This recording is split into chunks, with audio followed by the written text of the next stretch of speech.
అందరికీ నమస్కారం. Welcome to JS education world. మేము అన్ని పోటీ పరీక్షలకు ఉపయోగపడే కరెంట్ అఫైర్స్ను ఈనాడు పేపర్ నుంచి మీకు అందించడం జరుగుతుంది. దయచేసి మా ఛానల్ని సబ్స్క్రైబ్ చేసుకొని మమ్మల్ని ప్రోత్సహించవలసిందిగా కోరుచున్నాము. ఈ కరెంట్ అఫైర్స్ యొక్క పీడిఎఫ్ మా టెలిగ్రామ్ ఛానల్లో ఉంటాయి. టెలిగ్రామ్ ఛానల్ లింక్ కూడా కింద డిస్క్రిప్షన్లో ఇవ్వబడుతుంది. సెప్టెంబర్ 19, 2024 సంవత్సరం ఈనాడు పేపర్లో వచ్చిన ముఖ్యమైన కరెంట్ అఫైర్స్ని చూద్దాం. దేశవ్యాప్తంగా ఒకేసారి ఎన్నికలు నిర్వహించాలని సూచించిన కోవింద్ కమిటీ నివేదికను కేంద్ర కేబినెట్ పచ్చజెండా ఊపింది.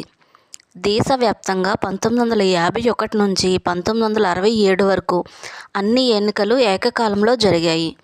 జమిలీ ఎన్నికలపై ఇప్పటి వరకు వేసిన కమిటీలు 1999లో లా కమిషన్, 2015లో పార్లమెంటరీ కమిషన్, 2023లో మాజీ రాష్ట్రపతి రామ్నాథ్ కోవింద్ కమిటీ.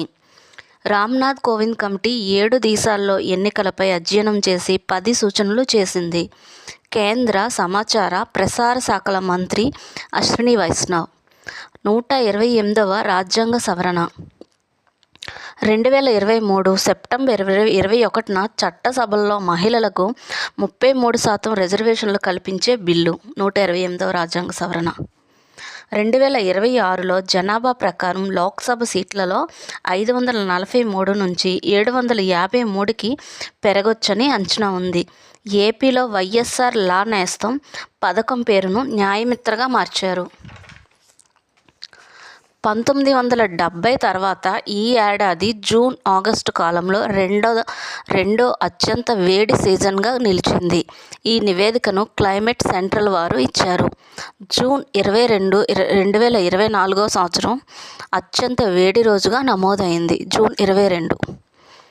ప్రధానమంత్రి నరేంద్ర మోడీ భారత్ యొక్క మొట్టమొదటి వందే మెట్రో రైలు, దీనికి నమో భారత్ రాపిడ్ రైల్ అనే పేరు పెట్టారు. దీనిని సెప్టెంబర్ 16న భుజ్ నుంచి అహ్మదాబాద్ మధ్య నడిచేలా ప్రారంభించారు. భోగాపురం విమానాశ్రయానికి అల్లూరి సీతారామరాజు విమానాశ్రయంగా పేరు పెట్టారు. 1960 సెప్టెంబర్ 19న పాక్ భారత్ మధ్య సింధు జలాల ఒప్పందం కుదిరింది. ఈ ఒప్పందాన్ని సవరించాలని భారత్ పాకిస్తాన్కి నోటీసు ఇచ్చింది. విద్యార్థులకు, అంగన్వాడీ పిల్లలకు ఆధార్ కార్డులాగా అపార్ ఐడి కార్డులు ఇవ్వాలని ఏపీ ప్రభుత్వం నిర్ణయించింది.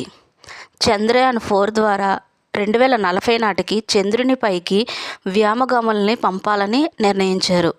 ఇది ఈరోజు కరెంట్ అఫైర్స్ అండి. సారీ అండి, నిన్న వీడియో అప్లోడ్ చేయడం కుదరలేదు. నమస్కారం.